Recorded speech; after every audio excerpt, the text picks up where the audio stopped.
Bueno, buen día. Esta semana vamos a iniciar con todo lo que son las células, sus estructuras, sus diferencias, los tipos de células. Y en esta presentación vamos a arrancar hablando un poco sobre cómo fue el descubrimiento de la célula, qué es la teoría celular y cuáles son sus postulados, cuál es el concepto actual de la célula. También vamos a hablar sobre las generalidades de todas las células, es decir, qué tipo de estructuras y organelos podemos encontrar en todas las células, sin importar su tipo. Y vamos a terminar hablando sobre lo que son las células procariotas, para en la próxima clase hablar sobre las células eucariotas. Entonces, el campo de la biología celular ha estado siempre íntimamente ligado a lo que es el avance tecnológico. Por lo tanto, fue a partir de la invención del microscopio que comenzó el estudio de la célula.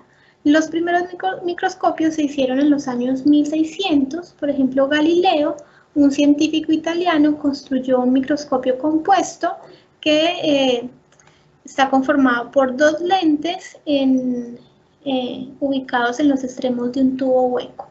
Y a través de este microscopio, pues Galileo hizo algunas observaciones de insectos.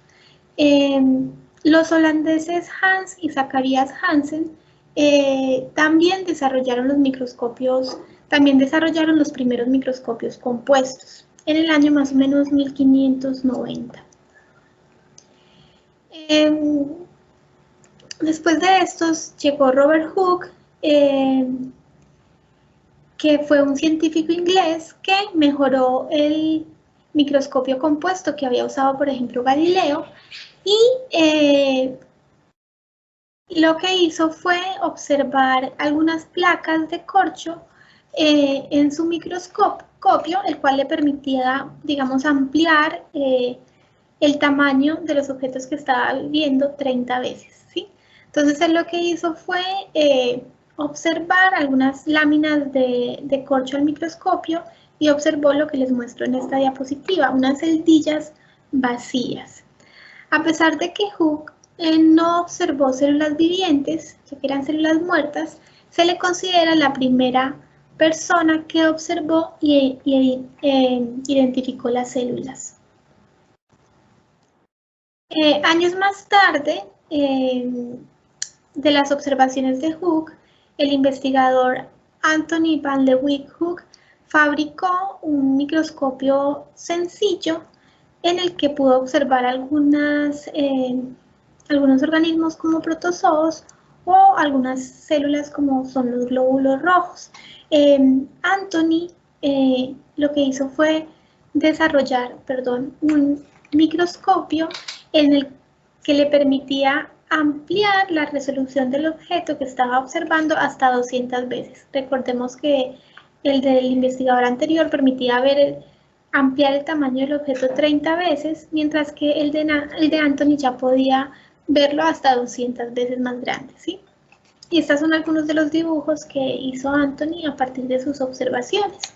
Es un microscopio, digámoslo así, bastante primitivo, lo cual en esta punta ponía la gotita de agua o del material que quería observar, y a través de este lente casi minúsculo, él observaba y podía ver estos tipos de organismos. Bueno, para el siglo XIX los microscopios se habían mejorado mucho y se había podido estudiar estructuras que nunca se habían visto. Por ejemplo, en 1833 el botánico Robert Brown descubrió que las células de las hojas de orquídeas tenían una estructura central, que es lo que ahora conocemos como núcleo. Unos pocos años más tarde, en 1940, se usó la palabra protoplasma para referirse al material viviente al interior de las células. Ahora, en 1838, el botánico alemán Matthias Schleiden propuso la hipótesis de que todas las plantas estaban formadas por células. Matthias, al ser botánico, pues observó diferentes plantas en sus microscopios y encontraba que todas las láminas que él analizaba de las plantas estaban formadas por células. Un año más tarde, en 1839, el zoólogo alemán Theodor Schwann propuso lo mismo, pero para los animales. Entonces él propuso que los animales estaban formados por células y que los procesos de vida ocurren dentro de las células, ¿sí?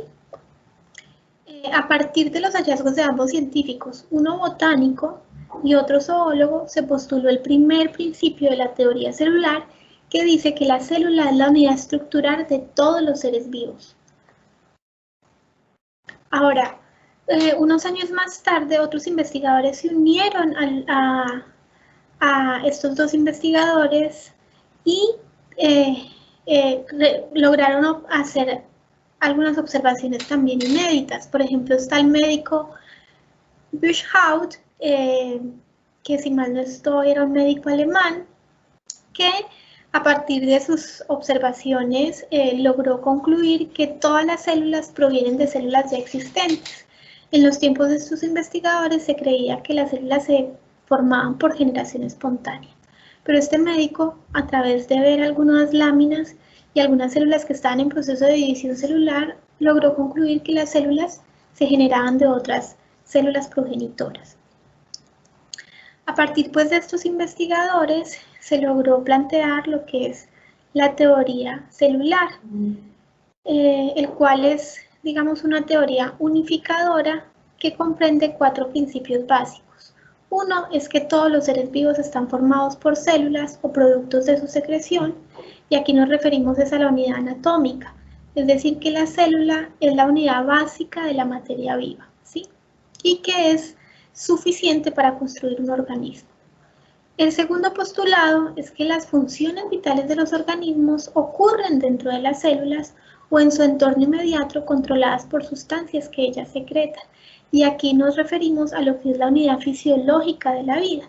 Es decir, nos estamos refiriendo a lo que son todas las reacciones metabólicas que se dan en las células y por ende en los organismos. El tercer postulado es que todas las células proceden de células preexistentes, y acá nos referimos al origen, que es lo que les comentaba. Se rompe la idea de que se deben a generación espontánea y se indica que cada célula viene de una célula progenitora. Y el cuarto postulado es que las células contienen la información hereditaria de los organismos de los cuales son parte y pasa de las células progenitoras a las células hijas. ¿Y a qué nos referimos? A lo que es la unidad genética, es decir, que toda célula contiene esa información hereditaria necesaria para su desarrollo, división y, digamos, paso de generación en generación. En base a esto podemos pues decir que la célula es la unidad morfológica, fisiológica y genética de todos los seres vivos.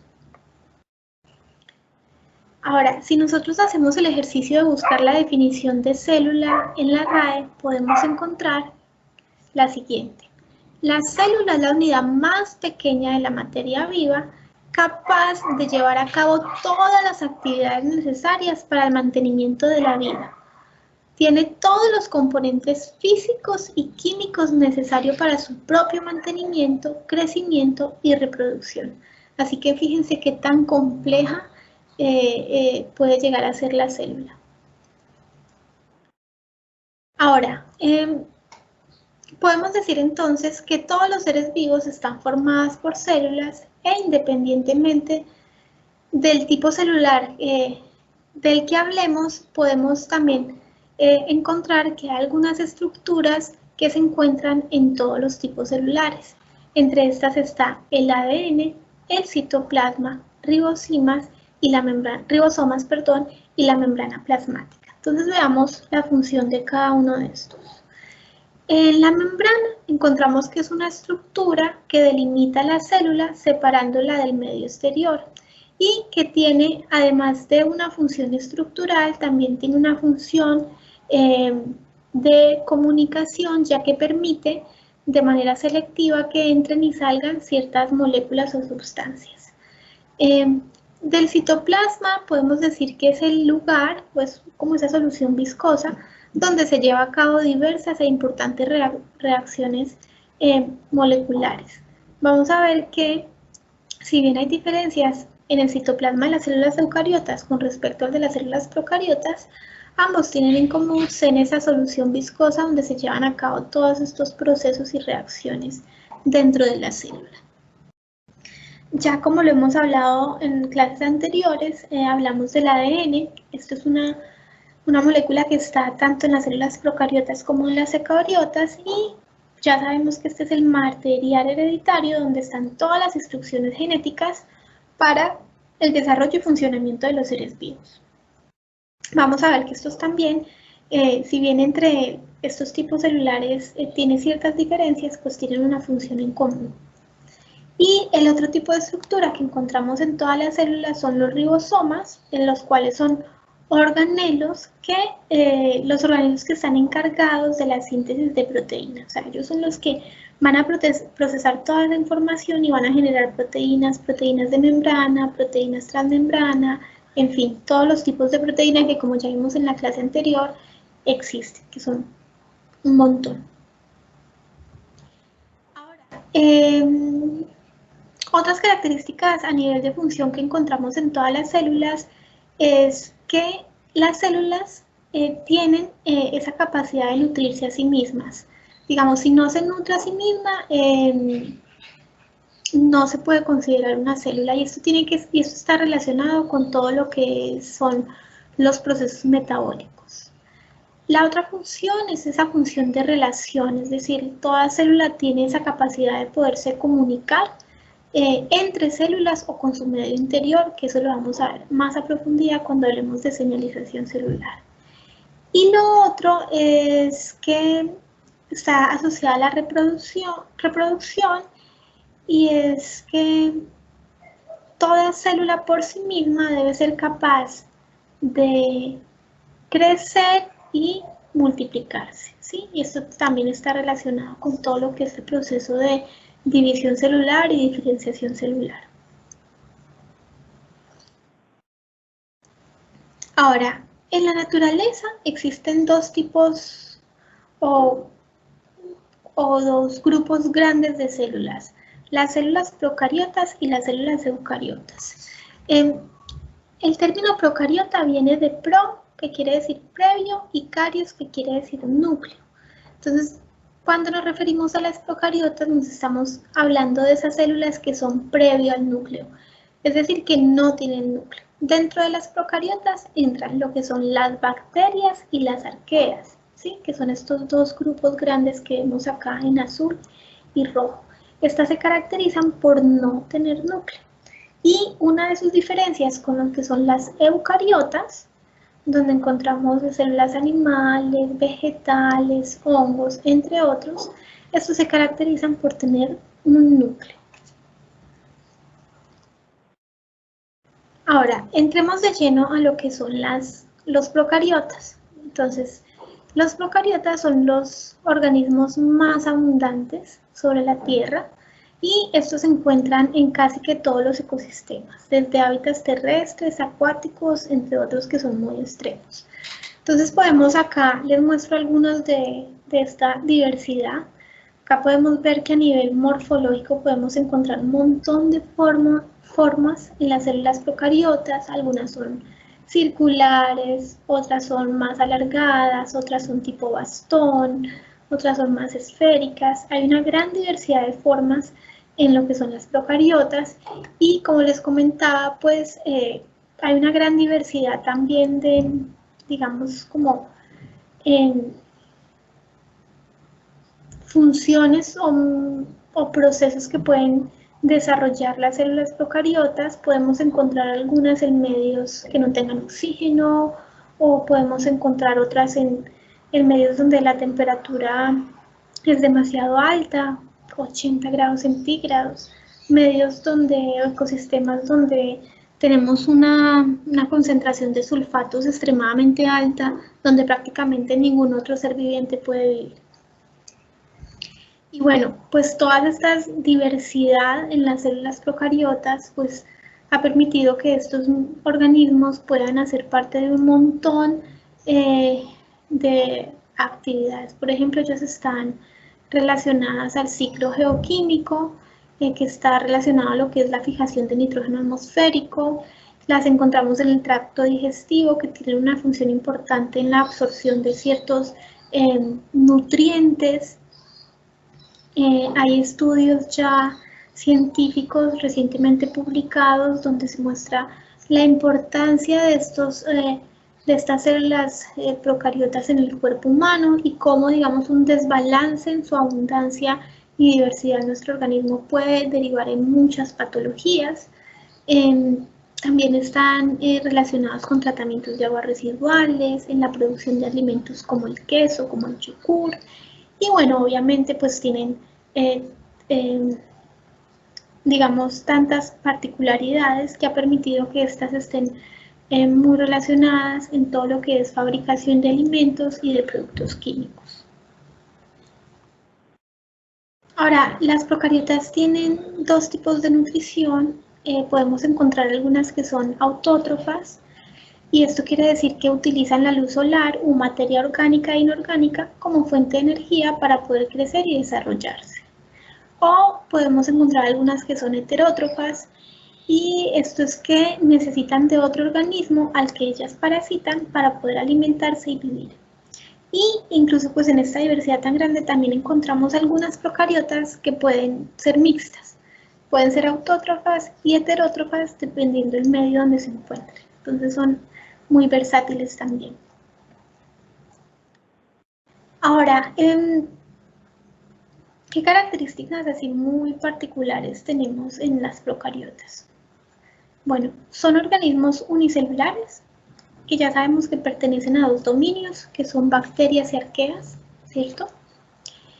Otra característica es que las procariotas son mucho más pequeñas que las células eucariotas y que estas carecen de núcleo. Esto es fundamental. Entonces, fíjense acá en esta imagen, esta es una célula procariota versus una célula eucariota que tiene un tamaño mucho más grande. Entonces, vean, por ejemplo, las células procariotas típicas son de 0.2 a 2 micrómetros de diámetro, mientras que una célula eucariota típica son de 10 a 100 micrómetros de diámetro. Entonces, fíjense la diferencia tan grande que podemos encontrar en tamaño entre estos dos tipos de células. Ahora, hay ciertas estructuras o organelos que podemos encontrar en las procariotas, que son como muy típicos de estos. Primero, en las procariotas están rodeadas por una pared celular. Fíjense que acá les doy un ejemplo. Esta es la pared celular en esta flechita, que es esta línea azul. Y muchas también presentan, además de tener pared celular, una cápsula o una capa viscosa hecha de polisacáridos. ¿Sí? Ya todos sabemos qué son los polisacáridos. Y esta cápsula tiene una función protectora, que ya vamos a ver más adelante. En procariotas también es común encontrar ciertos apéndices o protuberancias en su superficie. Entre estos podemos encontrar lo que son el flagelo, que es esta tirita que sobresale, y algunos pili o pelos, que son estos tubitos que sobresalen también por la cápsula.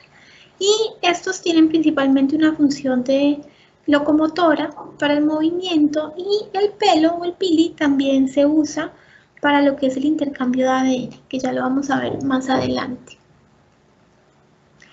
Bueno, y algo que también diferencia las procariotas de las células eucariotas es que la mayoría de estas tienen un solo cromosoma circular, que es el ADN, ¿sí?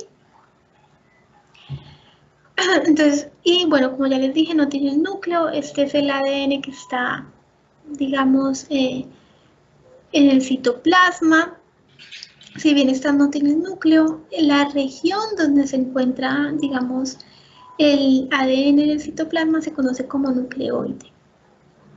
Y algo importante es que algunas procariotas tienen también otro tipo de material genético que se conoce como plásmido, que ya lo veremos más adelante.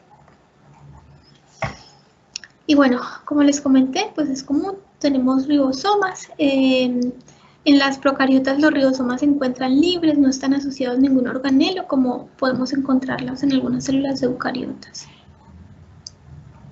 Y tienen una estructura que se llama mesosoma, que ayuda también a lo que es el intercambio de sustancias al interior y el exterior de la célula. Ahora, en la estructura bacteriana, nosotros podemos encontrar, digamos, dos tipos de estructuras. Estructuras externas o de envoltura celular, como son, por ejemplo, la membrana plasmática, la pared celular, la cápsula y apéndices. Y tenemos estructuras internas como citoplasmáticas, donde encontramos el material genético, ribosomas o cuerpos de inclusión. Veamos estas estructuras. Bueno, en las bacterias encontramos pared celular, que está compuesta por una o varias capas de peptidoglucanos, y dependiendo de la abundancia de estos peptidoglucanos podemos definir si son bacterias gram positivas o gram negativas. No sé si alguna vez les han hecho algún examen, por ejemplo un examen de orina donde querían saber si tenían una infección bacteriana y qué tipo de bacteria tenían, porque de esto va a depender el tipo de antibiótico. Y por otro lado, entonces tenemos lo que vamos a tener también una membrana celular, que como la mayoría de membranas celulares, pues está compuesta de lípidos. Entonces, la pared bacteriana, para la pared celular bacteriana, esta tiene una función de soporte y de protección de la célula y es esencial para la supervivencia de la mayoría de bacterias. Como les comenté, podemos tener dos tipos de bacterias en base a la pared celular que tengan. Las bacterias gram positivas tienen las siguientes estructuras. Va a tener la membrana plasmática que tienen ambas, fíjense que están ambas, pero sobre la membrana plasmática va a tener una amplia capa de moléculas de peptidoglicano. Sí, va a tener varias capas de peptidoglicano sobre la pared. Mientras que las bacterias que son gram negativas van a tener su membrana plasmática, una capa menos abundante de peptidoglicanos y sobre estos va a tener una membrana exterior, que ya la vamos a ver más en detalle. Entonces, fíjense, ¿cuál es la diferencia entre la gram positiva y la gram negativa? Que la gram positiva no tiene la membrana exterior y tiene más peptidoglicanos que la bacteria gram negativa, que además de tener pocos, en menos abundancia, tiene una membrana exterior, ¿sí? Bueno, ¿qué son los peptidoglicanos? Simplemente como para empezarles a que cada vez que vean un nombre lo puedan asociar a cosas. Pues aquí yo tengo dos moléculas de glúcidos, sí, por eso el nombre glicano, y péptidos. Recordemos que nos referimos a péptidos cuando hablamos de aminoácidos. Entonces yo tengo la unión de unas moléculas de glúcidos a unas moléculas de aminoácidos. Y esto, la unión entre estas me va a formar lo que es el peptidoglicano. Ahora veamos más en detalle cada una de estas estructuras dependiendo de si son gram positivas o gram negativas. Comencemos con las gram positivas. En las gram positivas, entonces, como les dije, tenemos la membrana plasmática y tenemos una capa abundante de peptidoglicanos. Además de esto, podemos encontrar varias proteínas y los que son los ácidos teicoicos y ácidos lipoteicoicos, los cuales tienen la función de estabilizar la pared celular y también están asociadas con la virulencia de los microorganismos. Para poder determinar el tipo de microorganismo, es decir, qué tipo de o cuál es la especie de bacteria gram positiva que quizás está generando una infección, lo que se hace es evaluar qué tipo de ácido lipoteicoico está presente y así poder definir el tipo de especie. Ahora, otra cosa importante es que fíjense que estos ácidos lipoteicoicos, tienen además esta función de poder conectar lo que es la abundante capa de peptidoglicano a lo que es la membrana citoplasmática, ¿sí? Ahora, miremos lo que pasa o cómo es la estructura en las bacterias gram negativas. Vuelve y juega, tenemos nuestra membrana citoplasmática, tenemos una capa menos abundante de peptidoglicanos y tenemos nuestra membrana externa. Esta membrana externa tiene unas moléculas conocidas como lipopolisacáridos que están muy relacionadas con lo que es la toxicidad de estas bacterias en el hospedador. ¿Y qué encontramos en esta membrana externa? Pues vamos a encontrar unas proteínas grandes, unas proteínas de transporte.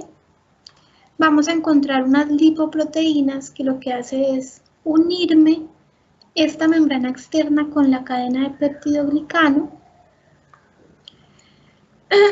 Va a estar compuesta por fosfolípidos como las otras membranas, pero además a esto se les va a adherir lo que son los lipopolisacáridos, que están compuestos por un lípido, que es el que, digamos, hace esta unión con los fosfolípidos en la membrana externa, y por diferentes tipos de polisacáridos, unos polisacáridos que se conocen como centrales, que casi nunca cambian, y unos polisacáridos que están en el extremo, que se conocen como polisacárido O o antígeno O. Y a estos está muy relacionados con la virulencia de este tipo de bacterias. Y si, digamos, yo quiero saber cuál es la especie de bacteria gram negativa que me está generando alguna infección, lo que voy a ir a hacer es mirar en parte qué tipo de polisacáridos O tengo. Es como un carácter que me permite diagnosticar bacterias gram negativas. Ahora, como les comentaba, es muy común que cuando se sospecha sobre una infección bacteriana, pues se trate de determinar si es una bacteria gram positiva o gram negativa para poder dar el tratamiento. Una de las técnicas que se utiliza para poder definir el tipo de bacteria es la tinción de Gram, que fue, digamos, desarrollada por un bacteriólogo danés que se llamaba Christian Gram en 1884. Esta es pues como la tinción más ampliamente usada y lo que hace es, a partir de varios químicos, poder teñir de diferentes colores los tipos de bacteria. ¿Sí? Entonces, por ejemplo, si yo tengo una bacteria gram positiva, después de utilizar la tinción de Gram, yo voy a observar, digamos, en mi placa, en mi caja de Petri, puedo observar una tinción más moradita, versus si yo tengo una bacteria gram positiva, la tinción que yo voy a observar en mi caja de Petri va a ser más, digamos, más roja o rosada. Ahora hablemos de la membrana celular bacteriana, pues esta es, como la mayoría de membranas, una bicapa lipídica compuesta principalmente por fosfolípidos, que tiene como función pues el transporte celular, biosíntesis de moléculas, tiene una función protectora, y bueno, y es un punto de anclaje para los flagelos, que recordemos que nos sirven para lo que es la locomoción. Entonces, en esta podemos encontrar pues todo lo que son proteínas, fosfolípidos y algunas heteroproteínas en la superficie, ¿sí? Esto lo vamos a ver quizás en más detalle cuando hablemos de célula eucariota. Ahora, las proteínas de membrana pues en las bacterias tienen varias funciones, entre estas es transportar moléculas hacia el interior o el exterior de la célula, poseen actividad enzimática y actúan como receptores en procesos de comunicación química. Como les dije, pues esta es una de las funciones principales de la membrana celular. Ahora, el ribosoma bacteriano. Bueno, ya sabemos que los ribosomas son esos organelos que son importantes para la expresión de genes, porque en ellos se da el proceso de traducción de proteínas. Entonces, sabemos en términos generales que los ribosomas se encargan de sintetizar proteínas. Como ya vimos en la clase anterior, pues las proteínas son muy diversas y tienen funciones muy importantes en las células. Este organelo lo encontramos tanto en células eucariotas como en células bacterianas. ¿Cuál es la diferencia? El tamaño. En las células bacterianas vamos a encontrar ribosomas más pequeños que en células eucariotas, y también la ubicación de estos dentro de la célula. En las bacterianas las vamos a encontrar, digamos, distribuidos o flotando en el citoplasma. Las células eucariotas pueden estar flotando en el citoplasma, pero también están unidos a otros organelos. Ahora, ¿cómo es el material genético bacteriano? Este está, digamos, organizado en un solo cromosoma, no como en las eucariotas que tenemos varios cromosomas, no está asociado a histonas, que son unas proteínas en las cuales el ADN de las células eucariotas está asociado. Y como ya sabemos, no está rodeado de ninguna membrana, es decir, no tenemos núcleo donde se almacene el material genético. Y que el lugar donde se encuentra este material genético se conoce como nucleoide. Entonces, este es un ejemplo del material genético dentro de las células bacterianas, es un único cromosoma. ¿Listo? Y tenemos además otro tipo de ADN que se encuentran en los plásmidos, ¿sí? Y entonces los plásmidos es un ADN extracromosómico que generalmente es circular y de doble cadena y que se replica y se transfiere de manera independiente a lo que lo hace este otro molécula de ADN, ¿sí? Ahora, ¿cómo se da el proceso de reproducción en las células procariotas? Pues hay, digamos, dos tipos principales de reproducción. Uno es asexual y este se da a través de un proceso conocido como fisión binaria o bipartición, ¿sí? En el cual yo tengo mi célula con su ADN, lo que se genera es una copia de este ADN dentro de la célula, conocida como el proceso de replicación, y posteriormente, y gracias a un montón de proteínas y enzimas, se da la división de esta célula principal en dos células hijas, ¿sí? Fíjense acá, tengo una única célula, se copia el ADN y se me divide y obtengo dos células hijas. Por eso aquí se habla de lo que es un tipo de reproducción asexual. Ellas mismas se dividen para formar dos células hijas y aquí pues no hay intercambio de material genético con ningún otro tipo de bacteria. Podríamos decir que es como un proceso de clonación, es sacar una copia de una célula, sacar dos copias. Y bueno, este tipo de reproducción es la que le permite tener que en las células procariotas pues se tenga una tasa de crecimiento exponencial. Por ejemplo, una procariota bastante conocida es la Escherichia coli, que es una bacteria que encontramos en las heces fecales y esta puede dividirse una vez cada 20 minutos. Entonces, cada 20 minutos se está dividiendo. Así que puede hacer colonias muy grandes. Ahora tenemos también una reproducción que es parasexual, en donde no hay mitosis, pero sin embargo se puede obtener recombinación genética, ¿sí? Y esto es importante ya que ayuda a que la diversidad genética pueda ser mantenida en este tipo de células.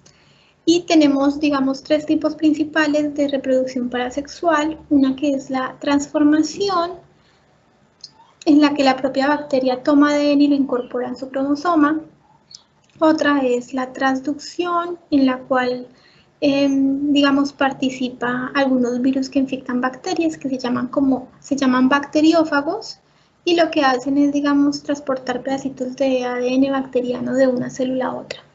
Y tenemos otro proceso que se llama conjugación, en el cual el ADN se transfiere mediante el pilus o ese pelo que les mostraba al inicio de una bacteria a otra. Entonces veámoslos un poquito más a detalle. La transformación bacteriana, entonces, se dice que es un cambio genético estable producido al incorporar ADN exógeno, es decir, extraño, del ambiente al genoma. Entonces, en esta lo que hace es que la bacteria toma fragmentos de ADN que se encuentren en el medio donde esta bacteria en este momento se encuentra y los incorpora dentro de sí para incorporarlos a su ADN. Ahora, ¿de dónde vienen estos fragmenticos de ADN? Bueno, estos pueden ser de bacterias que acaban de explotar o de morir. Entonces su ADN queda libre en este medio extracelular y lo que hace la bacteria es incorporar esos fragmentos y ingresarlos dentro de su ADN. Y esto le permite aumentar sus niveles de diversidad genética. Ahora tenemos otro método que es el de transducción bacteriana y en este, como les comenté, el ADN es transferido de una bacteria a otra mediante la acción de un virus. Estos virus que infectan bacterias se conocen como bacteriófagos, ¿sí? Y lo que hacen es mover pedacitos de una bacteria a otra. Entonces tenemos nuestra bacteria y tenemos el bacteriófago que tiene su ADN. Él lo que hace es ingresar su ADN dentro de la célula, puede generar una lisis de ese ADN y empieza a generar muchas copias de su ADN y también puede unirse o ingresar dentro de él copias tanto de su ADN como del ADN de la bacteria. Y lo que hace es que después de la muerte celular de esta bacteria, este virus puede salir e ir y incorporar el ADN que trae de la otra bacteria dentro de una bacteria nueva. Y de esta manera se da el ingreso de nuevo material genético dentro de la célula. Y el otro es un método de reproducción llamado conjugación bacteriana. Y en esta se transfiere el material genético, digamos, de una célula a otra célula. Y esta transferencia de material genético se da a través del pilus, ¿sí? Que son esos pelitos que uno observaba en la parte exterior de las células. Entonces, fíjense, yo tengo acá una célula que es una célula donadora y una célula que es receptora, ¿sí? Y lo que va a ocurrir es que gracias a una serie de proteínas y enzimas que están dentro, acá no está dibujado, pero que están dentro del plásmido, ¿se acuerdan ese otro material genético circular que teníamos en algunas procariotas? Bueno, esos plásmidos tienen algunos genes específicos que permiten la formación del pilus. Entonces ellos se activan para promover toda esta parte de extensión del pilus y conectarse con otra bacteria y que de esta manera se empiece a copiar el ADN de la célula donadora y que una de estas copias se vaya a través del pilus a la nueva célula que es la célula receptora, ¿sí? Y de esta manera se ingresa nuevo ADN dentro del genoma de esta célula. En este tipo de reproducción pues juega un papel muy importante lo que son los plásmidos, que tienen este conjunto de genes que activan todo este proceso. Sí, entonces, como le comentaba, los plásmidos bacterianos tienen varias regiones en su genoma, su ADN, tienen unos genes conocidos también como factor F, que permiten el proceso de la conjugación. Ellos activan una cadena de genes y de proteínas que permiten que este proceso se dé.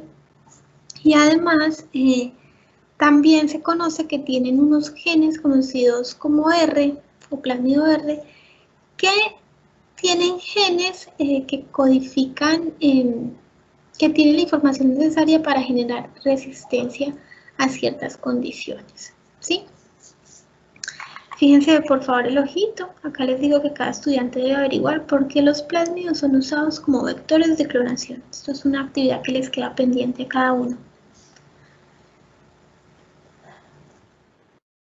Bueno, y acá simplemente quería mostrarles algunas imágenes de cómo se ven este tipo de células al microscopio.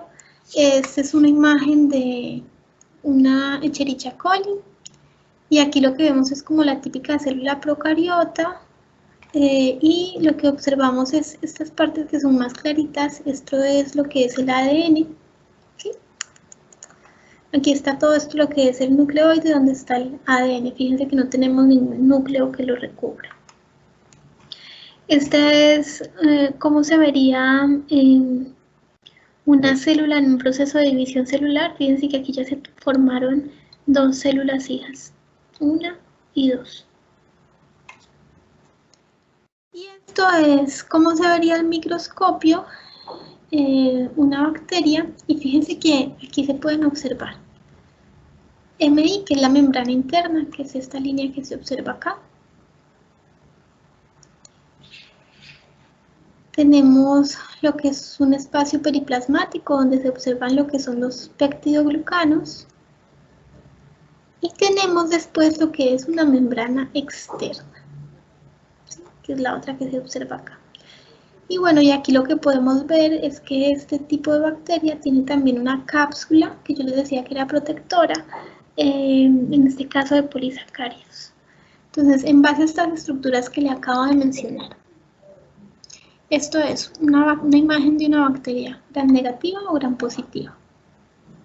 Con esta pregunta les dejo hasta acá el video y les pido que por favor retomen a nuestra sesión en Teams. Muchas gracias.